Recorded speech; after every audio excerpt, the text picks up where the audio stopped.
भविष्यपुराणम् उत्तरपर्व चतुर्नवतितमोऽध्यायः।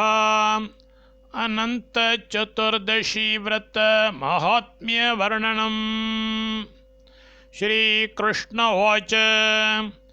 अनन्तव्रतमस्त्यन्यत् सर्वपापहरं शिवम् सर्वकामप्रदं नॄणां स्त्रीणां चैव युधिष्ठिर। शुक्लपक्षे चतुर्दश्यां मासि भाद्रपदे शुभे तस्यानुष्ठानमात्रेण सर्वपापैः प्रमुच्यते। युधिष्ठिर उवाच कृष्ण कोऽयं त्वयाख्यातो ह्यनन्त इति विश्रुतः किं शेषनाग आहोस्वेदनन्तस्तक्षकः स्मृतः परमात्माथवानन्त उताहो ब्रह्म उच्यते क एषोऽनन्तः संज्ञो वै तथ्यं ब्रूहि केशव। श्रीकृष्ण उवाच अनन्त इत्यहं पार्थ मम नाम निबोधय आदित्यादिषु वारेषु यः काल उपपद्यते कालाकाष्ठा मुहूर्तादि दिनरात्रि शरीरवान् पक्षमासर्तु वर्षादि युगकल्पव्यवस्थया योऽयं कालो मयाख्यातस्तव धर्मभृताम्बर सोऽहं कालोऽवतीर्णोऽत्र भुवो भारावतारणात् दानवानां विनाशाय वसुदेव कुलोद्भवम् मां विध्यनन्तं पार्थत्वं विष्णुं जिष्णुं हरं शिवं ब्रह्माणं भास्करं शेषं सर्वव्यापी नमीश्वरं विश्वरूपं महात्मानं सृष्टिसंहारकारकम् प्रत्ययार्थं मयाख्यातं सोऽहं पार्थ न संशयः। युधिष्ठिर उवाच अनन्तव्रतमाहात्म्ये विधिं वद विदाम्बर किं पुण्यं किं फलं चास्य ह्यनुष्ठानवतां नॄणां केन वादौ पुराचीर्णं मर्त्येकेन प्रकाशितम् एवं समस्तं विस्तार्य ब्रूह्यनन्तव्रतं हरे। श्रीकृष्ण उवाच आसीत् पुरा कृतयुगे सुमन्तो नाम वै द्विजः वसिष्ठगोत्रे चोत्पन्नः सुरूपश्च भृगुसुतः दीक्षां नामोपयेमेतां वेदोक्तविधिना ततः तस्य कालेन सञ्जाता दुहितानन्तलक्षणा शीला नाम सुशीला सा वर्धते पितृसद्मनि माता च तस्य कालेन अरदायेन पीडिता विननाशनदीतीरे मृता स्वर्गपुरं ययो समन्तोऽपि ततोऽन्यां वै धर्मपुंस सुतां पुनः उपयेमे विधानेन कर्कशां नामतः दुःशीलां कर्कशां चण्डीं नित्यं कलहकारिणीं सापि शीला पितुर्गेः गृहार्चनरता विभो कुड्यस्तंभ तुलाधार देहली तोरणादिषु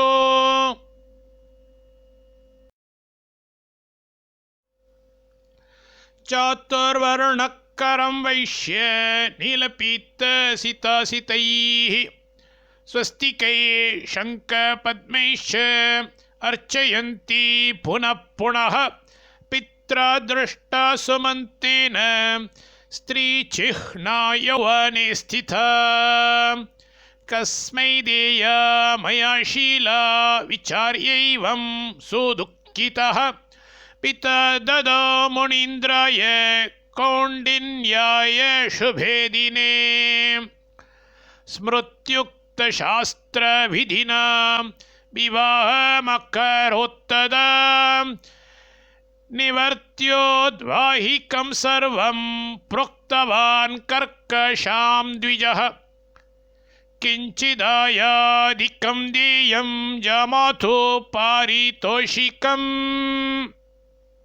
तच्छ्रुत्वा कर्कशः क्रुद्धा प्रोद्धृत्य गृहमण्डपम् तच्छ्रुत्वा कर्कशः क्रुद्धा प्रोद्धृत्य गृहमण्डपम् कपाटे सुस्थिरं कृत्वा गम्यतामित्युवाचः भोज्यवशिष्टचूर्णेन पाथेयं च चकारसा कौण्डिन्योऽपि विवाह्यैनां पतिगच्छन् शनैः शनैः शीलां सुशीलामादाय नवोढां गोरथेन हि मध्याह्ने भोज्यवेलायां समुत्तीर्य सरित्तटे ददर्श शीलाशास्त्रीणां समूहं रक्तवाससाम् चतुर्दश्यामर्चयन्तं भक्त्या देवं पृथक् पृथक् उपगम्य शनैः शीला पप्रच्छ स्त्रीकदम्बकम् नार्य किमेतन्मे ब्रूत किं नाम व्रतमीदृशम् तावूचुर्योषितः सर्वा अनन्तो नाम विश्रुतः साब्रवीदहमप्येवं करिष्ये व्रतमुत्तमं विधानं कीदृशं तत्र किं दानं कस्य पूजनं स्त्रिय ऊचुः शीले पक्वान्नप्रस्थस्य पुण्णाम्न सुकृतस्य तु अर्धं विप्राय दातव्यम् अर्धमात्मनि भोजनम्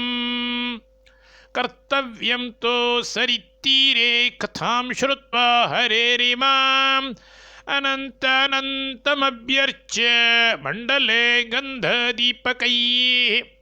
धूपैः पुष्पैः स नैवेद्यैः पीतालक्तैश्चतुर्दशतैः धूपैः पुष्पैः स नैवेद्यैः पीतालक्तश्चतुश्शतैः तस्याग्रतो दृढं सूत्रं कुङ्कुमाक्तं सुदोरकम् चतुर्दश ग्रन्थियुतं वामे स्त्री दक्षिणे पुमान् मन्त्रेणानेन राजेन्द्र यावद्वर्षं समाप्यते अनन्तसंसार महासमुद्रे मग्नान् समभ्युद्धर वासुदेव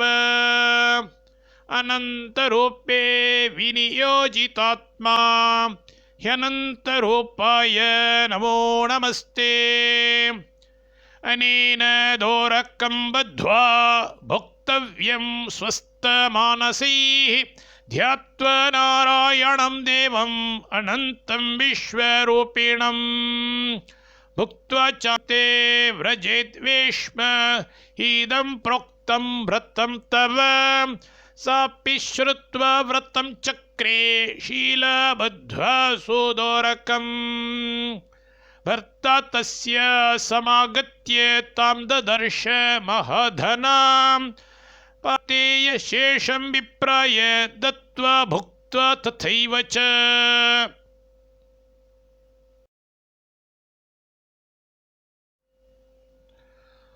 पुनर्जगाम सहृष्टा गोरथेन स्वमाश्रमं भर्त्रा सहैव शनकैः प्रत्यक्षं तत्क्षणादभूत् तेनानन्तप्रभावेण शुभगोधनसङ्कुलः गृहाश्रमाश्रियायुक्तो धनधान्यसमायुतः आकुलो व्याकुलो रम्यः सर्वत्रातिथिपूजनः सापि माणिक्यकाञ्चीभिर्मुक्ताहारविभूषिता दिव्याङ्गवस्त्रसञ्चन्ना सावित्री प्रतिमाभवत् कदाचित् उपविष्टेन दृष्टं बद्धं सुदोरकम् शीलाया हस्तमूले तु साक्षेपं त्रोटितं वृषा तेन कर्म विपाक्येण तस्य साश्रीक्षयं गता गोधनं तस्करैर्नीतं गृहं च अग्निविदाहितम् यद्यद्येवागतं ये तत्र तत्रैव नश्यति स्वजनैकलहो मित्रैर्वचनं न जनैस्तथा अनन्ताक्षेपदोषेण दारिद्र्यं पतितं गृहे न कश्चिद् वदति लोकस्तेन सार्धं युधिष्ठिर ततो जगाम कौण्डिन्यो निर्वेदात्मनगह्वरम् मनसा ध्यायतेऽनन्तं कदा द्रक्ष्यामि केशवम् व्रतं निरशनं गृह्ये ब्रह्मचर्यं जपन् हरिं विह्वलप्रययो पार्थ अरण्यं जनवर्जितम् तत्र पश्यन् महावृक्षं फलितं पुष्पितं तथा तमपृच्छत्वयानन्तः कच्चिद्दृष्टो महाद्रुमा तद्ब्रूयि सोऽप्युवाचेदं नानन्तं वेद्म्यहं द्विज एवं निरीक्षितस्तेन गां ददर्श स वत्सकां तृणमध्ये प्रधावन्ति इतश्चेतश्च पाण्डव सोऽब्रवीद्धेनुके ब्रूहि यद्यनन्तस्त्वयेक्षितः गौरुवाचात कौण्डिन्ये नानन्तं वेद्म्यहं विभो ततो जगामाथ वने गोवृषं शाद्वले स्थितं दृष्ट्वा पप्रच्छ गोस्वामिन् अनन्तो लक्षितस्त्वया गोवृषस्तमोवाचथ नानन्तो वीक्षितो मया ततो व्रजन् ददर्शाग्रे रम्यं पुष्करिणीद्वयम् अन्योन्यजलकल्लोलवीचिभिः परिशोभितं चन्नं कुमुदकह्लारैः कुमुदोत्पलमण्डितम् सेवितं भ्रमरैर्हंसैश्चक्रैर्कारण्डवैर्बकैः ते अपृच्छं द्विजोऽनन्तो भवद्भ्यां नोपलक्षितः ऊचतो पुष्करिण्यौ तं नानन्तं विद्महे द्विज ततो ब्रह्मन् ददर्शाग्रे गर्दभं कुञ्जरं तथा तावप्युक्तौ सुमन्तेन तस्यापि विनिवेदितं नाभाभ्यां वीक्षितोऽनन्तस्तच्छ्रुत्वा निशसादः तस्मिन् क्षणे मुनिवरे कौण्डिन्ये ब्राह्मणोत्तमे कृपयानन्तदेवोऽपि प्रत्यक्ष समजायत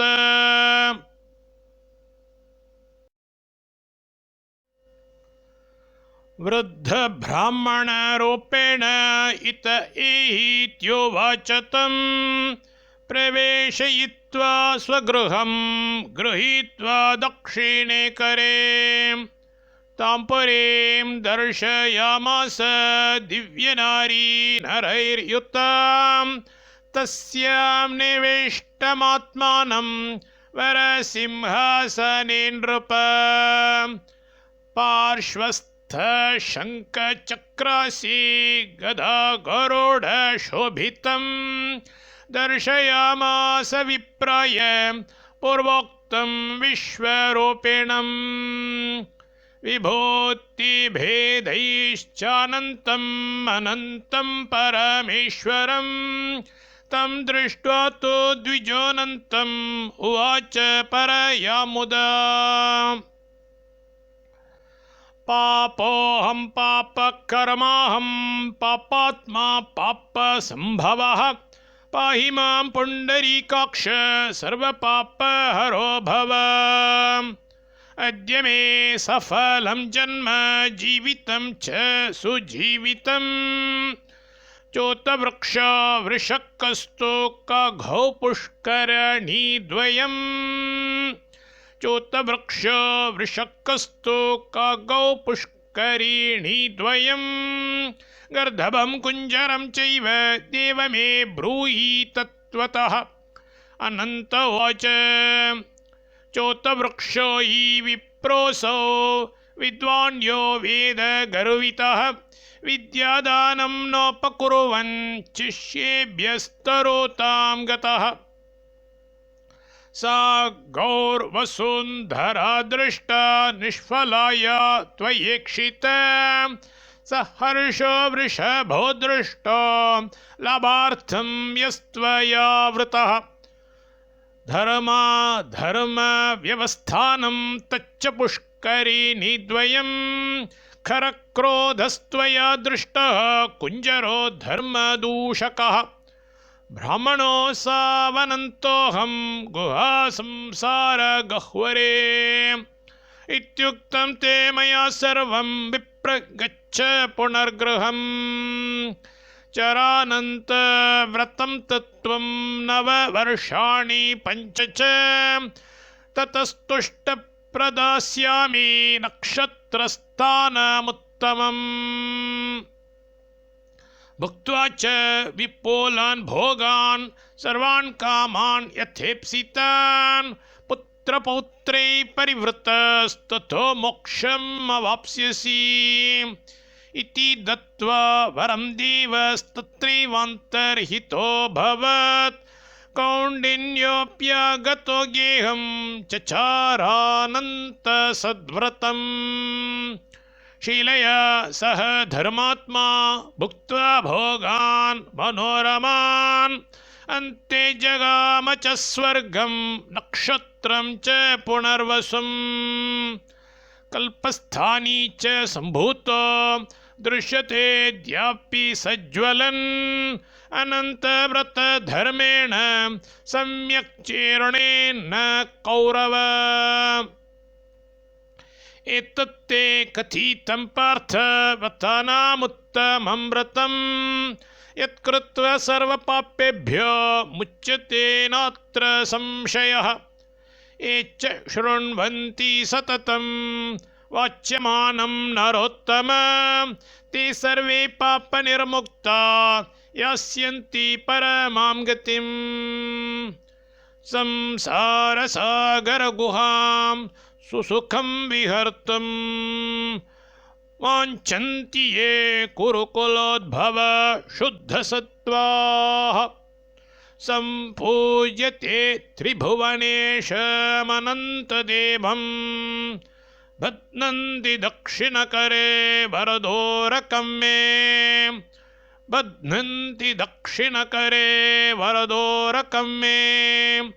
इति श्रीभविष्ये महापुराण उत्तरपर्वणि श्रीकृष्णयुधिष्ठिरसंवादे अनन्तचतुर्दशी व्रतवर्णनं नाम 94तमोऽध्यायः।